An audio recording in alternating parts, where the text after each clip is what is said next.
Pero yung boto ka ba? I am Kim Pao. I am boto sa Kim Pao. Dahil, Kim Pao. Diyos ko, nakasama ko si Kim. Kakalabas lang niya ng PBB. Yung paano na kaya ng movie. So, bata pa kami noon. And seeing her now, kung paano siya nag-grow as a beautiful, sincere, kind woman, I know that she deserves the best.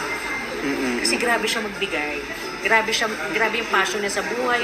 Grabe siya magmahal. Ibang klase. Kapatid ko yan sa pagiging kulang na lang magtutubos ng motor eh. Parang alam na alam mo. Yes, oo. Alang-alang sa pag-ibig.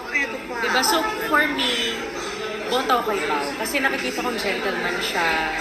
So, wala akong kino-confirm na sila o hindi dahil hindi naman po umabot sa Point ganun na, yung, sila very professional eh.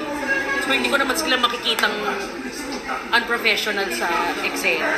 So, from what I saw, boto ko sa kanila. Pero kung sa... po sila. Pero yung boto ka ba? I am Kim Pao. I am boto.